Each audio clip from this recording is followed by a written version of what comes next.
Se apagó la pila. Se apagó la pila del micrófono alambre. Efesios 4:27, hermano. Dice la palabra del Señor y es un verso muy largo. Efesios 4:27. ¿Ya lo tiene? Amén. Dice la palabra del Señor. ¿Qué dice? Ni deis lugar al diablo. Ni deis lugar al diablo. Amén. Tome su lugar. Amén. Amén. Ya oramos, pusimos este servicio en las manos del Señor. Hermano, empecé a desarrollar un tema en base al discipulado de los miércoles. Los temas se quedaron. Sé que hay muchas preguntas. Ya me interesa mucho que usted aprenda acerca de lo que estamos viendo. A veces 1 hora, 2 horas no es suficiente para aprender, ¿verdad? Entonces empecé a desarrollar este tema. El tema de hoy se llama frente al enemigo, ¿sí? El tema de hoy se llama frente al enemigo. ¿Qué sucede cuando tienes un enemigo enfrente? ¿Qué recomendaciones nos da la Biblia? Y la Biblia dice en Efesios 4:27, no demos lugar al diablo. Amén. Como usted sabe, estuvimos viendo los temas de lo que es el tentador, de lo que es la tentación. Estuvimos viendo las armas que Satanás utiliza, cómo se infiltra, cómo se mueve. Pero no es todo lo que la Biblia habla de este personaje. Y hoy voy a desarrollar, yo creo que van a ser 3 predicaciones para que usted logre entender. Y cuando logra entender, va a aprender a discernir cómo se infiltra, cómo se mete en tu mente, cómo manipula y cómo hace comportarse a las personas, ¿sí? Esto es lo que vamos a ver. Entonces, dice la Biblia, ni deis lugar al diablo, Efesios 4:27. Buscando en el diccionario, hermano, la palabra lugar, porque son temas que ya hemos tocado aquí. Dice la Biblia, no le des lugar al diablo, ¿sí? La palabra lugar, hermano, tiene 2 significados en el diccionario. A mí me gusta enfocarme en ciertas palabras porque me dan entendimiento. Esa costumbre la tomé cuando empecé a leer la Biblia y no entendía muchas cosas que la Biblia decía y mi curiosidad me llevó a buscar el diccionario. De ahí desarrollé esa pasión por investigar cosas que no entiendo. Entonces, la palabra lugar, hermano, significa porción de espacio real o imaginario. Cuando la Biblia nos habla que no le demos lugar al diablo, nos está hablando de una porción de espacio. Un lugar que puede ser real en tu vida o puede ser imaginario, puede estar dentro de ti, puede no existir en lo físico. La Biblia dice que no le demos lugar a Satanás, que el Señor lo reprenda, que no le demos lugar real ni imaginario, ¿verdad? También, hermano, la palabra lugar significa también en el diccionario quitarte para dar o ceder un lugar. Es hacer un lado mi persona, mi criterio, tal vez mi forma de ser, apartarme para que Satanás tome control de ese lugar o de esa situación, ¿sí? También significa quitarte para dar o ceder un lugar o que ocupe el espacio, y vuelve otra vez a retomar la palabra espacio. Eso significa lugar. Entonces vemos lo difícil que es, hermano, estar, como dice la Biblia, velar y orar, estar al pendiente de lo que estuvimos viendo el miércoles, que tenemos un enemigo que no está durmiendo, que está esperando tus momentos de debilidad para venir a infiltrarte en tu vida. El propósito era, ¿qué son las 3 cosas que vino a hacer el enemigo? A matar. Así es, esa es la intención. Él vino a eso. Y veíamos cómo el texto de Juan 10:10 decía que habían venido 2 personas. El primero que había venido a este mundo venía a eso. El segundo venía a darnos vida y vida en abundancia. La Biblia le dice que hay 2 personas que pisaron esta tierra, ¿verdad? Que vinieron con propósito. Satanás tiene el suyo y el Señor tiene el propio. Amén.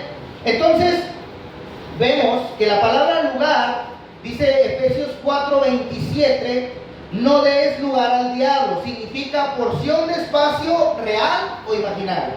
También significa quitarte para dar o ceder un lugar o que ocupe el espacio a alguien que no eres. ¿Sí?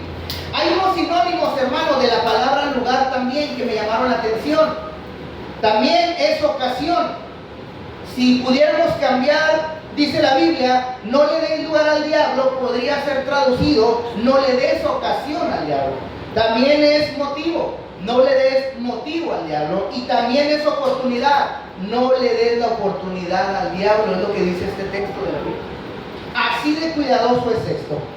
También hay otro, hermano, los sinónimos de la palabra espacio son estos. Fíjese nada más hasta dónde abarca el enemigo. La palabra lugar significa sitio, paraje, pueblo, aldea, población o territorio. Un lugar es un territorio. Es lo que él busca ocupar, ¿verdad? Y me llamó mucho la atención, hermano, la palabra territorio. ¿Por qué? Porque va muy ligado con lo que hablábamos del enemigo. Ellos buscan ganar terreno, buscan ocupar un cuerpo, buscan ocupar un territorio. La Biblia dice, hermano, en Efesios 6, capítulo 12, que lo vimos el miércoles, Efesios 6, capítulo 12,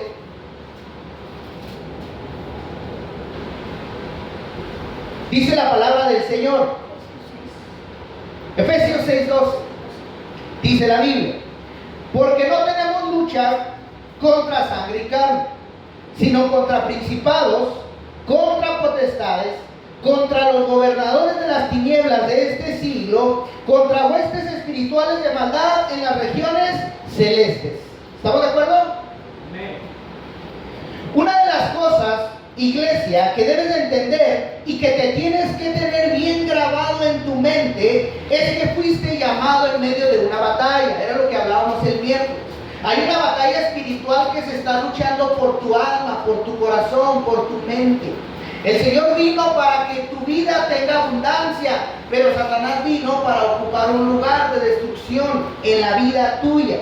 Entonces, que no se te olvide, iglesia, nunca se te olvide que fuiste llamado a servir al Señor en medio de una batalla. Hay una lucha por tu alma, ¿sí? Hay una lucha que se está librando, lo dice el libro de Job, nos lo enseña y vimos algunas cuestiones, vimos cómo Satanás desde el huerto, cómo quiso tentar a Jesucristo.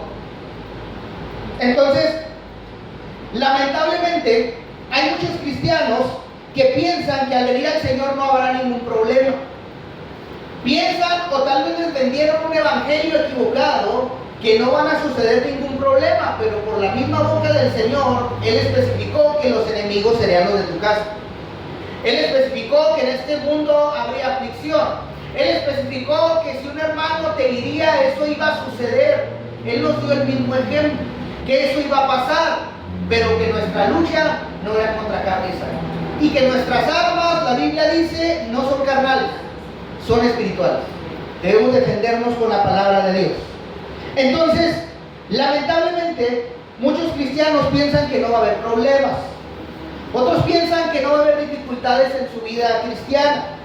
Pero la Biblia dice que esa lucha contra ese enemigo, adivina qué, se vuelve personal. La lucha es contra ti. La lucha se vuelve personal, te asedias, te rodeas de un enemigo. Y es lo que yo quiero que entiendas esta tarde. ¿Por qué añadí este tema? Porque estamos viendo este tema. Yo necesito que te empapes de esto. Necesito que lo conozcas.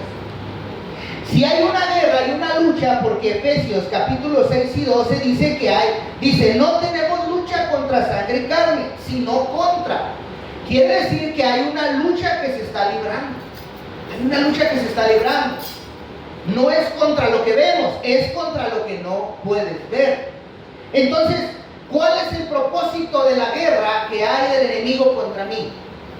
¿Por qué el enemigo se propone querer atacar mi vida? ¿Por qué quiere ocupar una porción en mi vida? ¿Cuál es el propósito? El propósito es el siguiente. Él está interesado de arrebatar todo lo que sea posible de ti. Él está interesado en destruirte. Volvemos a mencionar, la Biblia dice que Él vino a hurtar, matar y destruir. Él está interesado de arrebatarte todo lo que tienes.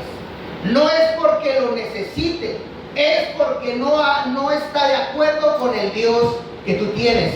Porque está en contra del Dios que tú tienes, está en contra de la palabra de Dios y está en contra de lo establecido por Dios. Entonces Él se levanta como es un espíritu y no puede tomar lugar por sí mismo, tiene que ocupar cuerpos para moverse y para desarrollarse y para hacer su obra. ¿Cuál es su obra de él? Hurtar, matar y destruir. Entonces, él está interesado en arrebatar todo lo que sea posible. ¿Sabes qué es parte de ello? La economía. Él está interesado en destruir tu economía del hogar. Si no, la misma Biblia no nos diría que el Señor mismo reprende al devorador. Hay alguien interesado no solamente en devorar tu alma o devorar al que está buscando a quien devorar, también busca arrebatar todo lo que tienes. Busca dañar tu economía.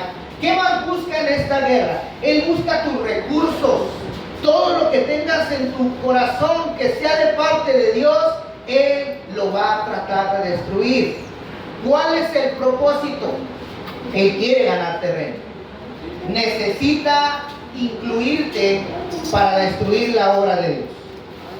¿Cuál es el propósito de esta guerra, hermano? ¿Qué es lo que quiere hacer el enemigo? El propósito es conquista. Él quiere conquistar. No quiere demostrarnos a nosotros lo débiles que somos, sino quiere vencer a Dios. Y como no puede vencer a Dios, pues se encarga de destruir a sus hijos. El propósito es conquistar. El propósito de una guerra, ¿qué más es, hermano? ¿Para qué se libran las guerras? Si no es conquistar.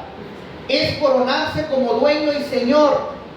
Cuando hay una guerra, el propósito es gobernar, utilizar todos los recursos de un país, todo lo que está a su disposición, todo lo que está en un país. Cuando hay una guerra, pasa a ser recurso del otro. ¿Recuerda?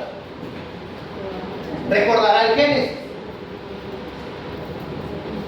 Cuando Eva se dio a la tentación y Adán también, perdieron todos los recursos que Dios les había dado. Perdieron la vida eterna, perdieron la inocencia, perdieron la presencia de Dios y fueron excluidos. Ese es el propósito del enemigo, arrebatarte todo lo que te queda de Dios, todo lo bueno que ha llegado a tu vida. El propósito es destruirlo, arrebatarlo. ¿Sí?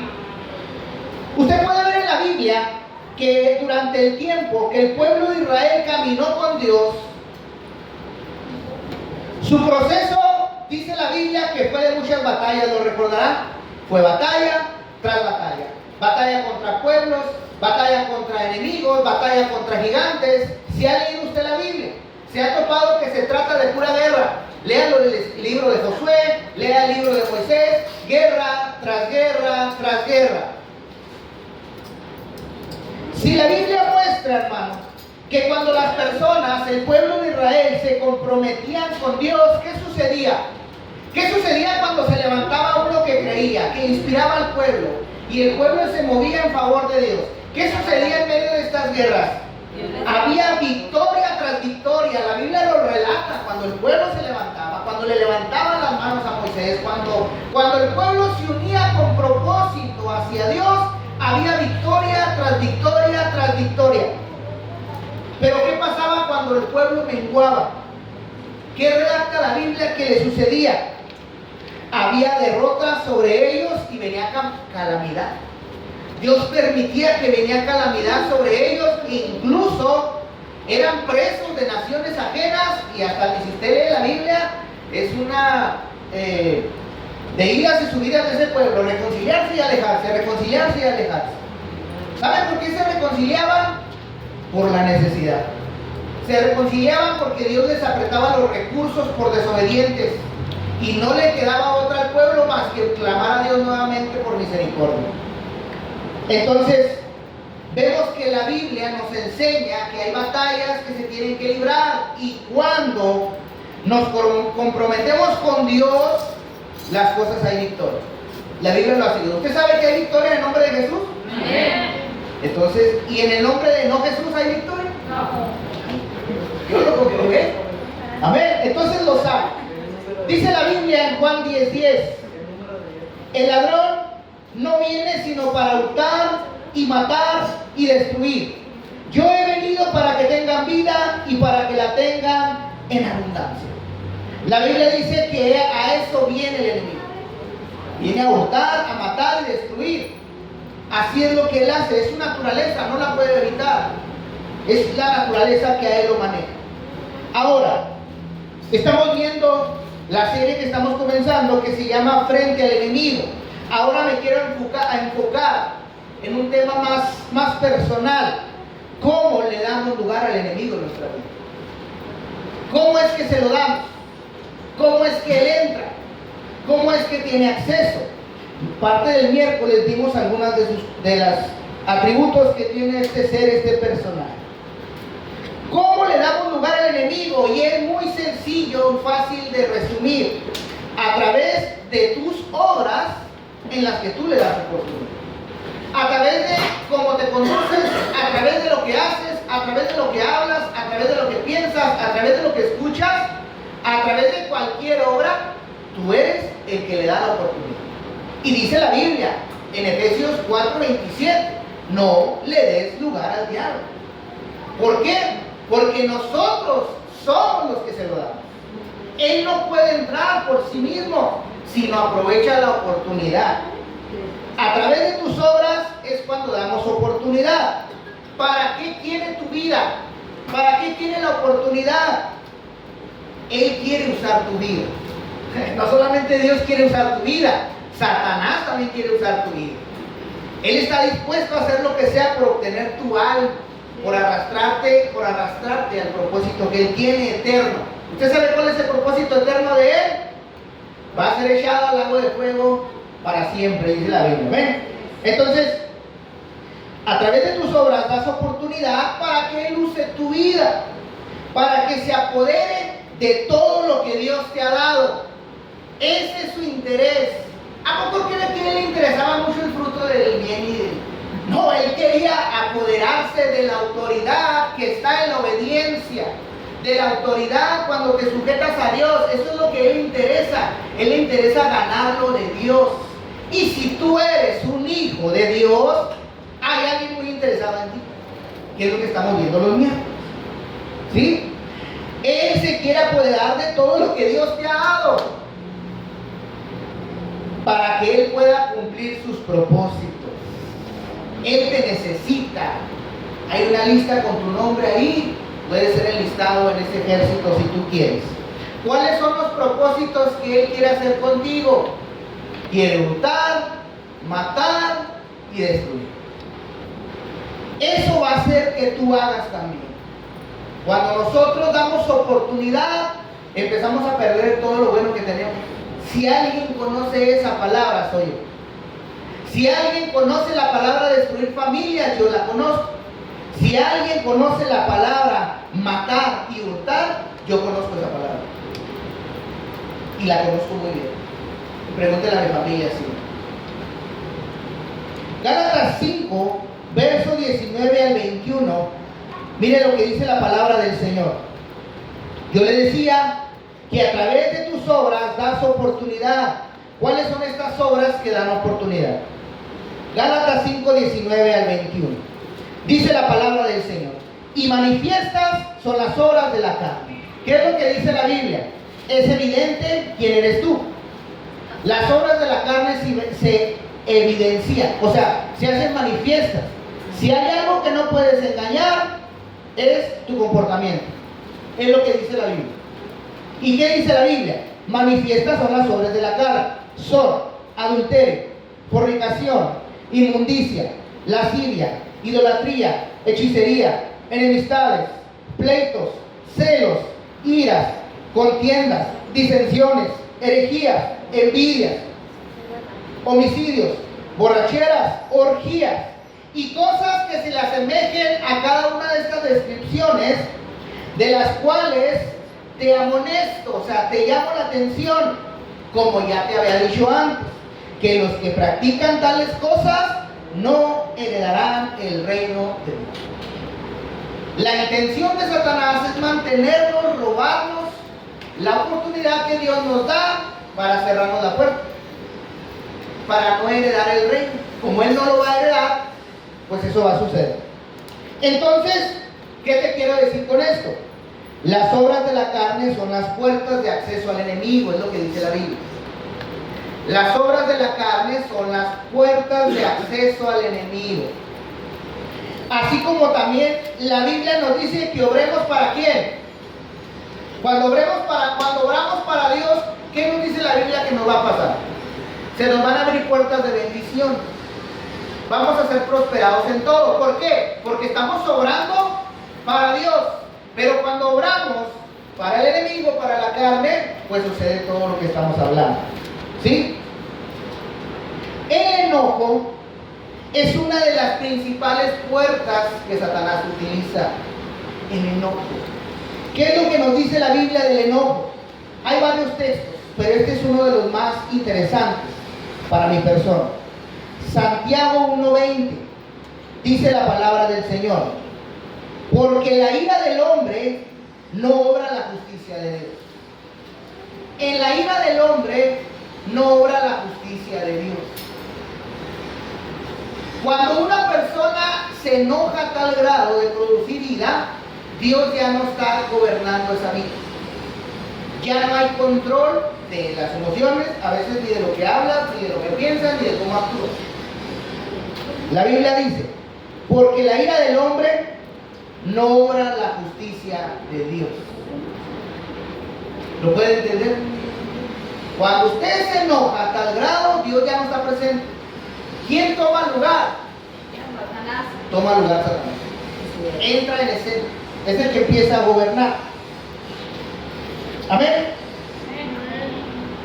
Y en todo lo que Dios no está involucrado, ¿quién cree que gobierna? Satanás. Donde Dios no está presente, hay alguien que está presente. Entonces, si en la ira del hombre no obra la justicia de Dios, ¿quién cree que gobierna? El enemigo. El enemigo gobierna. Dice Juan capítulo 8, verso 44: vosotros sois de vuestro padre el diablo, y los deseos de vuestro padre queréis hacer. Él ha sido homicida desde el principio y no ha permanecido en la verdad, porque no hay verdad en él. Cuando habla mentira, de lo suyo habla, porque es mentiroso y padre de mentira. ¿Cuál es la enseñanza de este texto? La Biblia dice que hay personas, ¿verdad?, que se dejan manipular por el diablo y adquieren una identidad, tienen un padre. La Biblia dice que hay un padre, su padre el diablo. Y dice la Biblia que los que son hijos de Satanás, los deseos de su padre quieren hacer. Quiere decir que ya no va a obrar la justicia de Dios en él. Quiere decir que estas personas realmente están interesadas en hacer su propia voluntad, en obrar conforme a la carne. Porque en la carne no obra la justicia de Dios, lo vimos también el viernes. La carne es enemiga de Dios. Y cuando las personas actúan conforme a la carne, le dan oportunidad a Satanás de que tome lugar de su vida y les da una identidad. Fíjate qué identidad tan grave es que la Biblia lo llama Padre. ¿Hasta dónde es de difícil esto? Y es lo que a veces no entendemos como cristianos, la urgencia de Dios de despertar nuestra mente y entender que la palabra de Dios es verdad.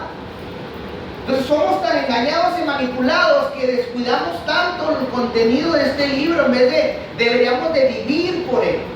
Deberíamos de que estas enseñanzas fueran nuestra vida, nuestra forma de hablar, nuestra forma de conducirnos.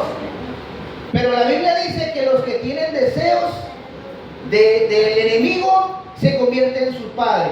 Dice la Biblia que él ha sido homicida desde el principio. Él viene a destruir, viene a matar, viene a hurtar. Y no ha permanecido en la verdad. La Biblia sí enseña en el libro de Juan y en otros libros que el hermano que no permanece en la verdad, que no vive conforme a las escrituras, no es de Dios ni conoce a Dios. Y veo, es mismo Juan hablando, ¿verdad?, en un pasado, y luego ya hablando en un Juan más maduro en un futuro. Habla de esto, de permanecer en Cristo, de permanecer en la obediencia del Señor. El que no lo hace, no puede estar usted en medio, hermano, eso no existe.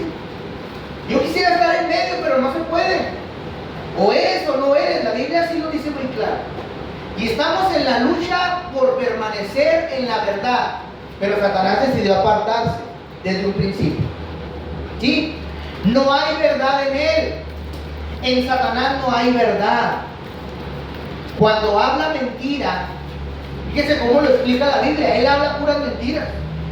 Cuando habla mentira, habla de lo suyo porque él es esa naturaleza. Es mentiroso y es padre de mentira. Debemos ser sumamente cuidadosos de cómo andamos como cristianos, porque nuestra conducta revela quién es nuestro Padre. Es lo que nos dice la Biblia. Tu conducta te dice en qué lado estás. Muchos aseguran que Dios es su Padre, porque nuestra boca tenemos lleno, ¿verdad? Toda la gente pregunta a la gente en la calle: oye, mi Padre Dios, ¿verdad? Todo el mundo dice lo mismo. Pero los deseos de su Padre son los que quieren hacer. En realidad quieren seguir viviendo como quieren. En realidad toman su propio camino, su propia prudencia, su propia decisión, sus propias convicciones. Y la Biblia, ¿qué te dice respecto a eso? Que estás equivocado. Que si no caminas conforme a Dios, estás equivocado. Es lo que nos dice la Biblia. Entonces muchos de nosotros nos andamos equivocando en el Padre que tenemos, porque la Biblia no rige nuestra vida. Y como iglesia, la Biblia debe regir nuestra vida. Debemos de dejar que la palabra de Dios controle mi vida. Gloria a su nombre. La Biblia dice, hermano, que Él ha sido homicida desde el principio. Hoy hay mucha gente engañada creyendo que están en el camino correcto. Hay mucha gente creyendo que está caminando bien. Siguen ideologías satánicas. Sigue como me escucha usted. La gente sigue ideologías satánicas. ¿Qué es esto? Como a Eva, buscan la sabiduría. Hay gente buscando sabiduría, conocimiento, pero sin meter a Dios. Esa es la ideología satánica. Eso le dijo Satanás a Eva: vas a ser como Dios. No necesitas a Dios para saber el bien y el mal. Vas a poder conocer, ¿sí?, lo que es Dios. Pero ¿habrá sabiduría sin Dios? Si la Biblia dice que Él es ¿qué? El principio de la sabiduría. Él es la sabiduría. Él es todo lo que necesitamos. Entonces, hay personas, hermano, hoy en día siguiendo ideologías satánicas. Hay religiones, hermano, que Satanás no lo ven como Dios, pero sí como su ídolo, porque les gusta la forma en que piensa Satanás. Y hay gente que ahorita es satánica, que sigue conceptos satánicos abiertamente. Estoy hablando de una religión satánica. Para ellos Satanás es el bueno de esta historia de la Biblia, porque ellos dicen: Satanás nunca ha matado a nadie en la Biblia. Él personalmente no. Y luego te dicen: pero en cambio Dios. ¿Cuántas gentes ha matado Dios en la Biblia por su propia mano? Esas son ideologías satánicas. Si Dios dice que Satanás es homicida, es homicida. Punto, se acabó. Yo lo creo. Y así debe de ser, como dice la Biblia. Buscar sabiduría sin Dios, hermano. Dice Génesis 3, del 5 al 6, hablando de este pasaje de Eva. Génesis 3, del 5 al 6. Dice la palabra del Señor: sino que sabe Dios que el día que comáis de él, serán abiertos vuestros ojos. Le dijo Satanás a Eva: Dios tiene una verdad que no te ha dicho. Es que Dios no te ha revelado todo. Pero si tú haces lo que yo te estoy ordenando, tus ojos van a ser abiertos, vas a obtener un conocimiento que hasta ahorita no tienes. Eso ofrece la ideología satánica: conocer más que Dios, o conocer a Dios de otra manera que no está en las sagradas escrituras inspiradas por Dios. Tus ojos serán abiertos y serás como Dios. Fíjense lo que le metió en la mente. Esa es la ideología satánica. Escuchen lo que estoy hablando, tiene mucha profundidad. Muchas doctrinas satánicas hoy dicen que tú eres tu propio Dios, que tú decides lo que quieres hacer con tu vida, con tus actitudes. Satanás no ha cambiado su estrategia. Hoy te quiero decir, Satanás sigue obrando igual, y la Biblia nos revela cómo opera y cómo se mueve. Fíjense lo que le ofreció a Eva. ¿Sabe Dios que el día que comas serán abiertos tus ojos? El día que pruebes algo más allá de Dios, el día que brinques los límites de Dios, es que ¿por qué Dios nos tendrá limitados? ¿Será que Dios no nos quiere revelar toda la verdad? ¿Será que hay algo más, que en realidad somos extraterrestres y nacimos de no sé qué y dónde? ¿Será que nos están ocultando? Eso fue lo que le metió Satanás, y ahorita la humanidad está llena de estas ideas. Tú vas a ser como Dios. Además, tú eres Dios. Hay religiones que dicen que tú te vas a convertir en un Dios, ¿sabía? ¿No sabía?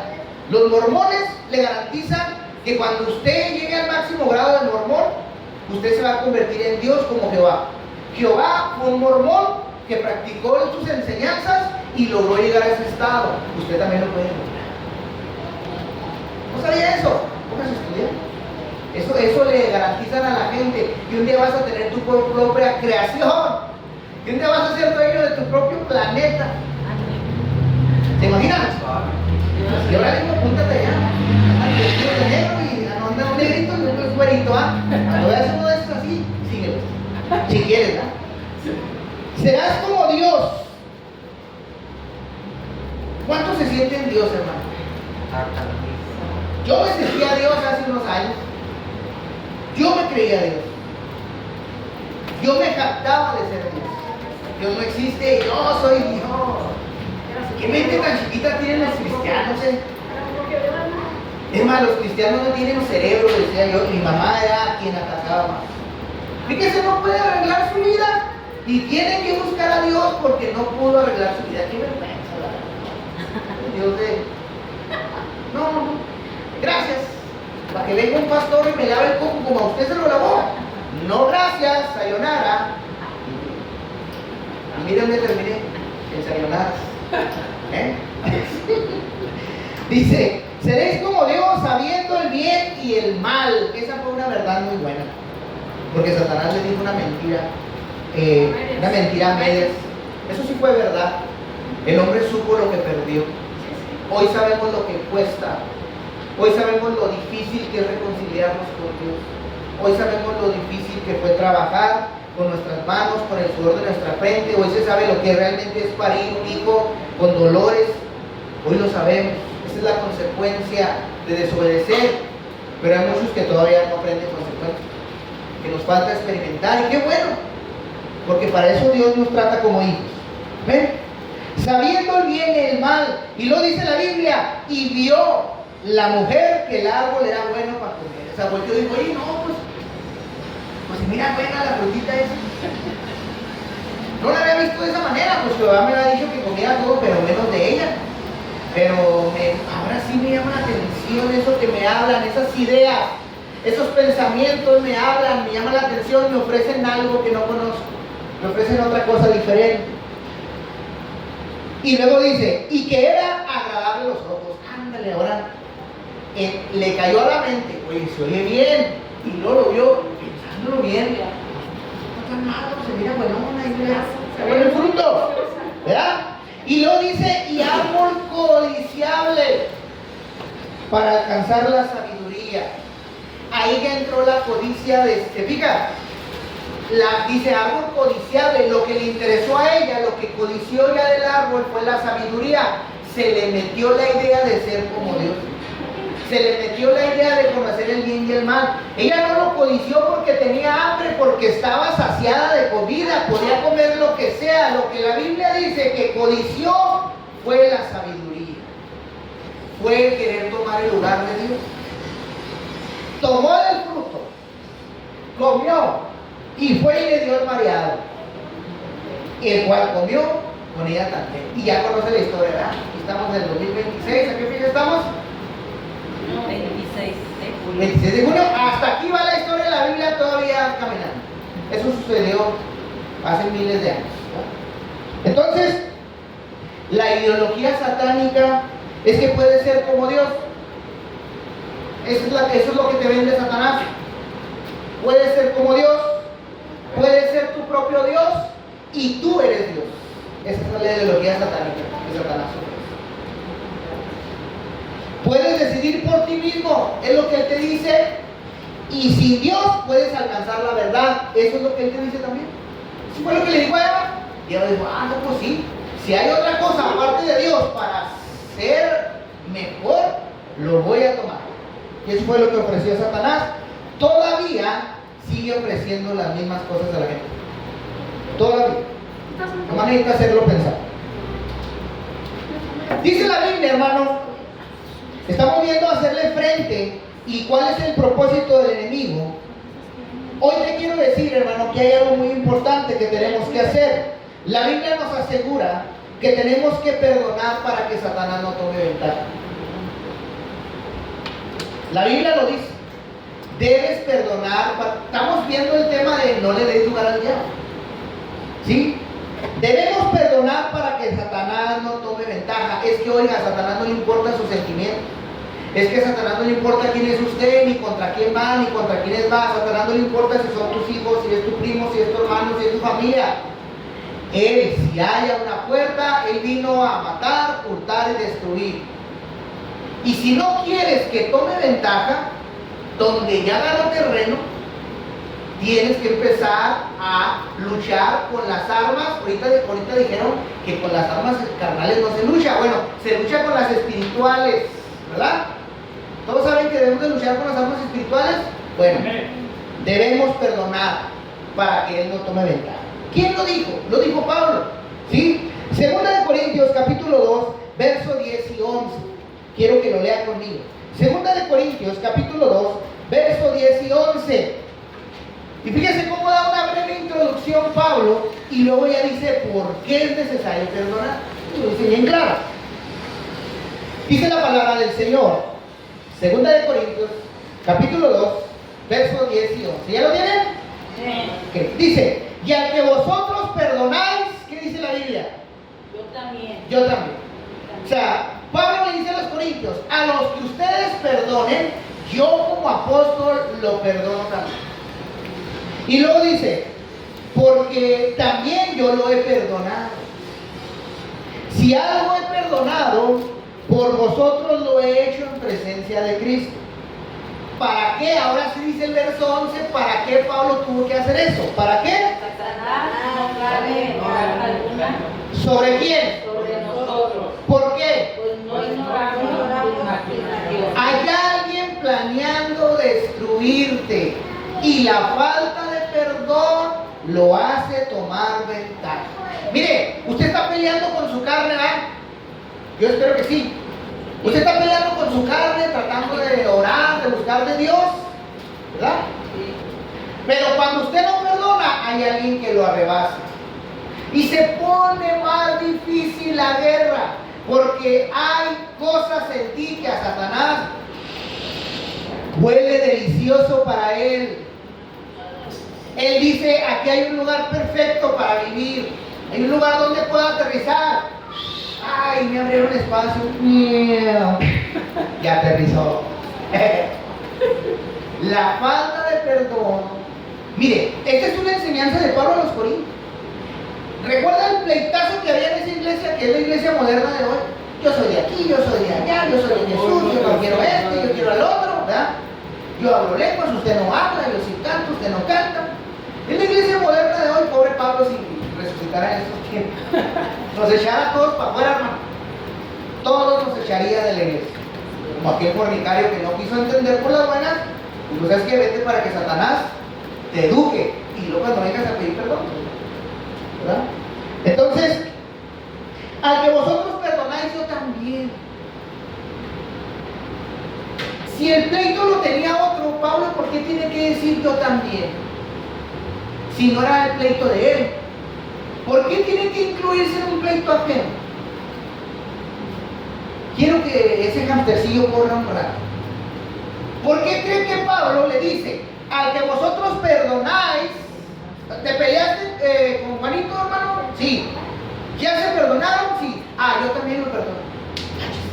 Si tú no eras parte del pleito, ¿por qué tienes que hacerte parte de él? ¿Por qué no?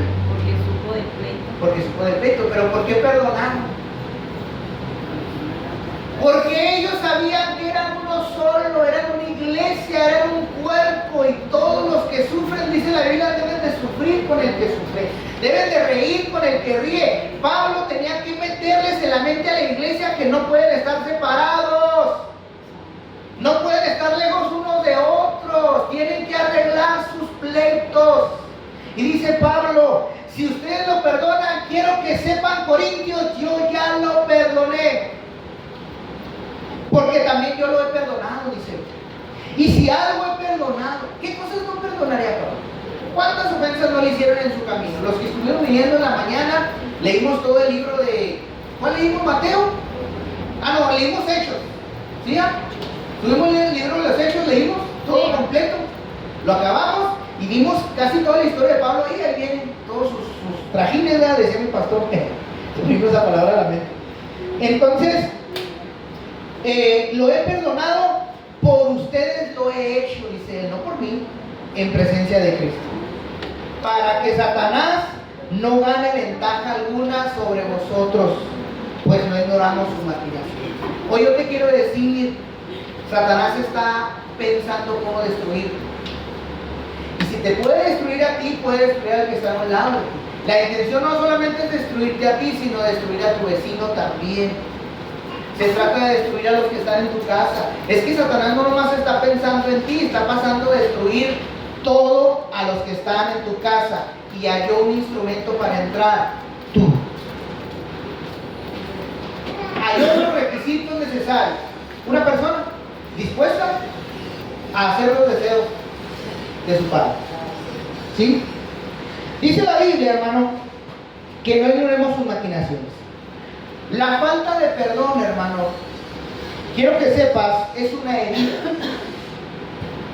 La falta de perdón es una herida que se produce en el alma.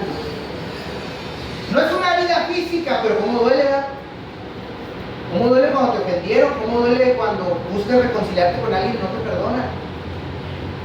Duele como una herida de verdad, pero no se encuentra en el exterior, se encuentra en tu alma, se hizo una herida en tu alma. ¿Sí? No es una herida física, pero es consecuencia de ello. Es consecuencia de un malentendido, de un maltrato, de un insulto. Se producen heridas. De una experiencia dolorosa que atravesamos se producen heridas. Que están en el alma, por eso has hecho lo posible de hacerlo por fuera y no se puede. ¿Te has dado cuenta que no hay sanidad para las heridas del alma? No vas a encontrar nada en el mundo que sane la herida. Deberíamos de tratar de entender lo que la Biblia ya nos está gritando desde que me convertí a Cristo. La falta de perdón no solamente me daña, sino me atrasa en mi camino, porque hay alguien que la usa. Él usa tus heridas. Usa tus heridas. La falta de perdón es una herida. Si a usted le valiera un cacahuate lo que el otro hiciera, no se comportaría mal con la gente. Pero como le duele, dijo un hermano hoy muy sabio, como hay amor, hay enojo. ¿Verdad? Entonces, es una herida, pero no es física, pero es consecuencia de ello. Es de una experiencia dolorosa que atravesamos, que puede llegar a ser traumática. ¿Por qué traumática? Porque no la olvidas. No un trauma así, te quedas, estar piensa en ello. Y robarte la paz es algo que es traumático. Aunque sea muy sencillo, no sale del alma, está en el alma. Por eso no la puedes arrancar así tan fácil. ¿Cuánto sería arrancarse eso de la cabeza? ¿Sí? Puede ser traumática, en la cual, dos cosas: fuimos desilusionados o fuimos lastimados. Por eso se produce esa herida. Por eso se produce. Dice Hebreos 12:15. Fíjese lo que dice la Biblia. Hebreos 12:15. Mirad bien, no sea que alguno deje de alcanzar la gracia de Dios, que brotando alguna raíz de amargura os estorbe, y por ella muchos sean contaminados. ¿Ya habíamos escuchado este texto? ¿Ya lo había leído? ¿verdad? La gente dice, yo no tengo nada contra nadie. La gente te dice, mi posición es la correcta. Pero la Biblia te invita, mira bien, dice el texto. ¿Qué dice el texto? Mira bien. Antes de hablar, dice la Biblia, mira. Te recomienda voltear a mirar. Todos los que tenemos una falta de perdón y seguimos con ese dolor, la Biblia dice, mira bien, porque la amargura, ¿sabes qué hace? Te roba la gracia de Dios. No lo digo yo, dice la Biblia. Te roba la gracia de Dios. Y por más que quieres disfrutar de su presencia, ya no la puedes alcanzar. ¿Sabes qué es lo que dice la Biblia? Mire, regrese al texto. Hebreos 12:15. Mirad bien. O sea, ponle mucho ojo, diría un sacerdote que usa una lupa, que échele lupa ahí. No sea que alguno deje de alcanzar la gracia de Dios. Cuando brota una raíz de amargura en tu corazón, la Biblia dice que dejas de alcanzar la gracia de Dios. Fíjese lo que produce la amargura en el corazón. Dejas de alcanzar. Si ya la habías alcanzado, vas a empezar a alejarte del propósito de lo que Dios quiere hacer contigo. Porque la falta de perdón hace que alguien tome lugar, gana ventaja, toma control de tu vida, de tu corazón, de tus pensamientos, y la dirección que llevabas a la gracia de Dios, dejas de alcanzarla. Empieza a hacerse más difícil el camino, se pone difícil, se levantan dificultades, y la Biblia asegura, no sea que alguno deje de alcanzar la gracia de Dios. Si usted no arregla su situación, la Biblia dice que va a dejar de alcanzar la gracia. Yo no quiero dejar de alcanzar la gracia de Dios. Fue lo mejor que me pasó. La gracia me levantó. La gracia me restauró. Me sacó de donde andaba. Cambió mis pensamientos. Y la Biblia dice que mires bien. ¿Sí? Porque te roba la gracia de Dios.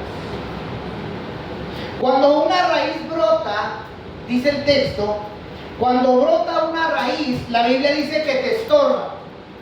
No creo que la Biblia se equivoque. No creo que la Biblia mienta, si es la que conoce al hombre. Cuando una raíz brota te estorba. Todos lo hemos sentido, hermano. Todos algo nos ha incomodado. Dime, ¿se alaba a Dios a gusto? ¿Sientes la presencia? No es posible.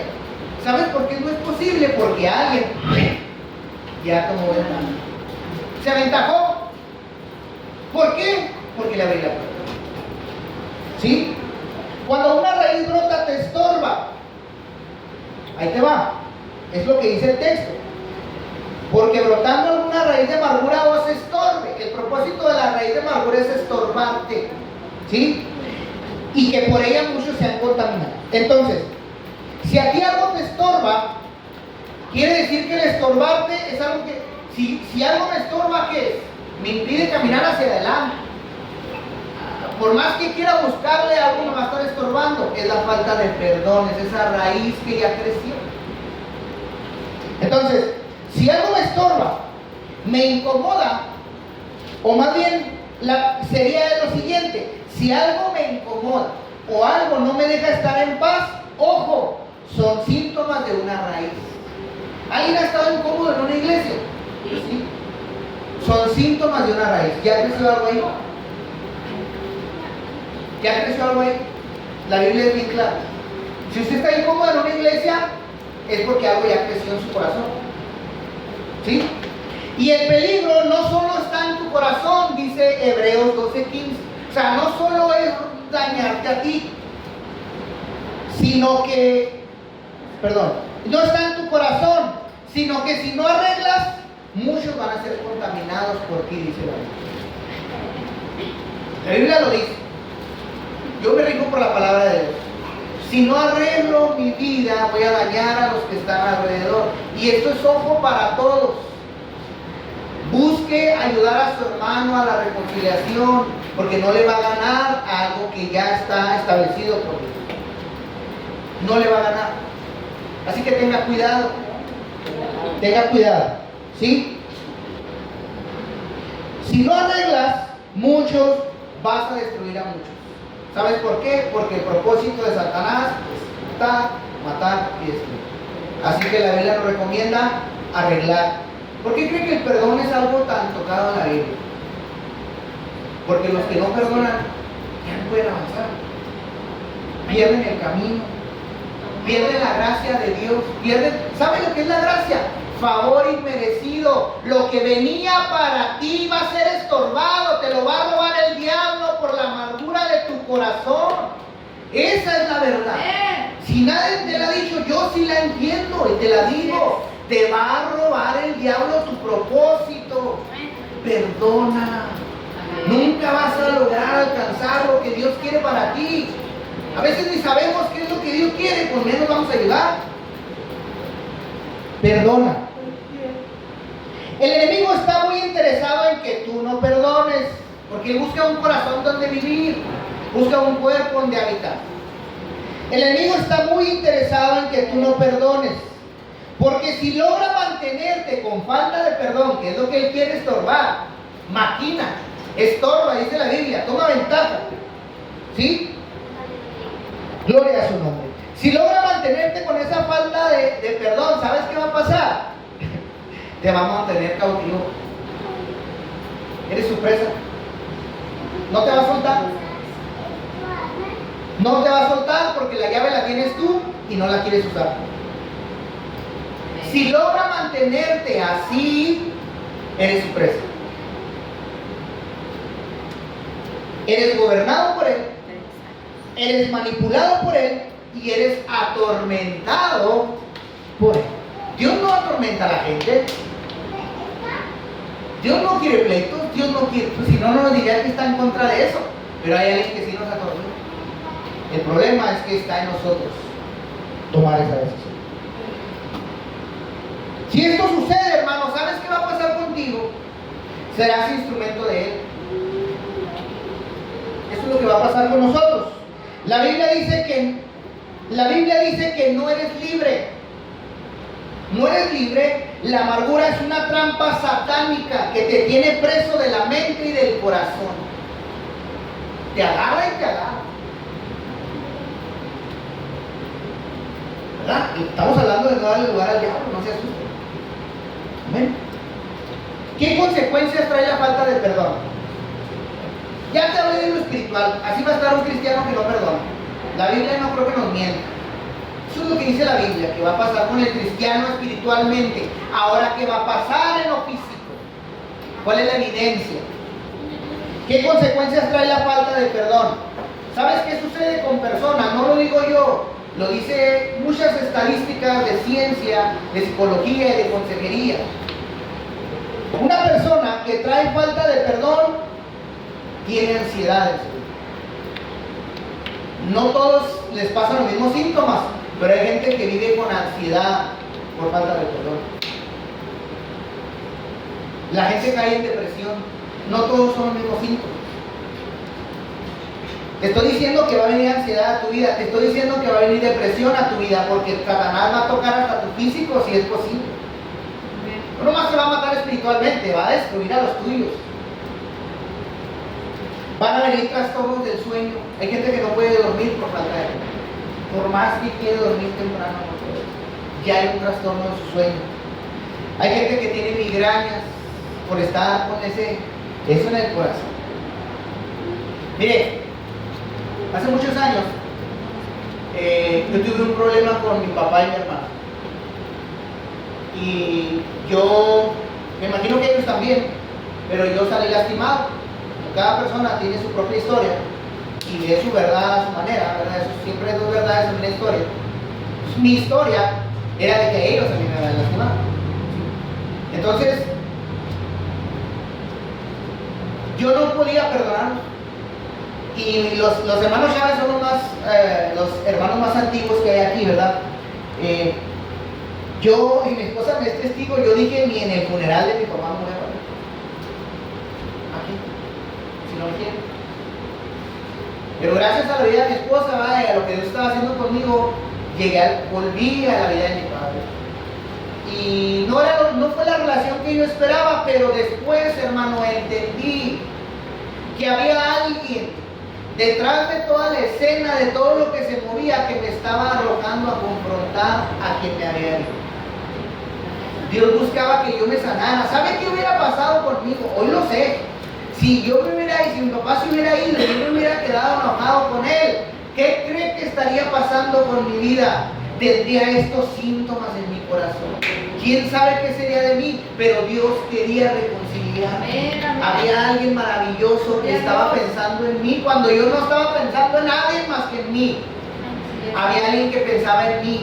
Había alguien que pensaba en esta iglesia ya. Había alguien que pensaba en la vida de mis hijos ya. Había alguien que no estaba maquinando en mi contra, que estaba pensando en bendición para mi familia, para mi descendencia. Y eso es lo que hace Dios con nosotros. Pero si yo no hubiera venido a confrontar y aceptar ese reto que Dios puso en mi vida, no hubiera estado aquí. No nomás le pasó a mí, le pasó a Moisés. Dios lo llevó a confrontar su pasado, a confrontar a Faraón, a enfrentarle el pasado.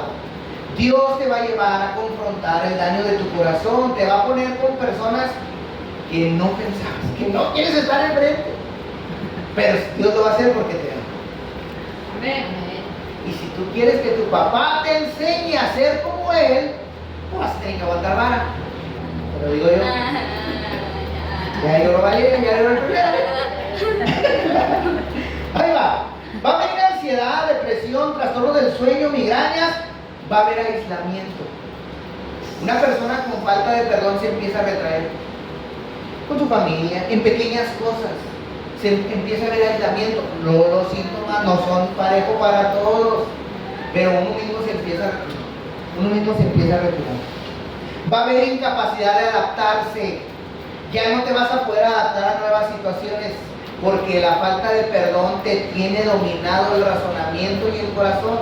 Vas a ir a un trabajo nuevo, vas a ir a una relación nueva, vas a querer intentar nuevo y no vas a poder adaptarte porque hay falta y amargura y raíz en tu corazón. Va a haber reacciones agresivas. La persona con el corazón lastimado va a reaccionar agresivamente. ¿Sí?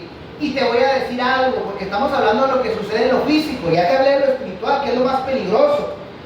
Llevarás tu ira y tu amargura a nuevas relaciones y nuevas experiencias. Felicidades. Serás infeliz para toda tu vida. Todo porque no quieres perdonar. Donde quiera que vayas vas a ser infeliz, todo vas a ver mal. Eso nos ha pasado, a mí me ha pasado que ya todo veo mal. Que llego a una iglesia y todo se me hace mal. Porque ya alguien me lastimó en el pasado. Necesito ir a arreglar, regresar y ir a arreglar como dice la Biblia. ¿Qué dice la Biblia? Dice la Biblia, si alguien peca contra ti, si alguien te incomoda, te lastima, dice algo que no te gusta, hazte, conduce como no te guste, la Biblia dice, confróntalo y dile su error. Si el hermano recapacita, has ganado a tu hermano. Pero ¿qué dice la Biblia cuando no reconoce su error? Ve y dilo a la iglesia. Entonces, agarras a la iglesia, le explicas las cosas y ahora se confronta al ofensor, dice la Biblia. Ese es el modo bíblico. Si aún así no entiende, la Biblia dice, tómalo por una persona inconversa. Punto. Eso es lo que se tiene que hacer. Eso es lo que dice la Biblia. Entonces, esto va a pasar. Vas a llevar esa ira y amargura a donde quiera que vayas. Yo preferiría llevar bendiciones de Dios donde quiera que voy.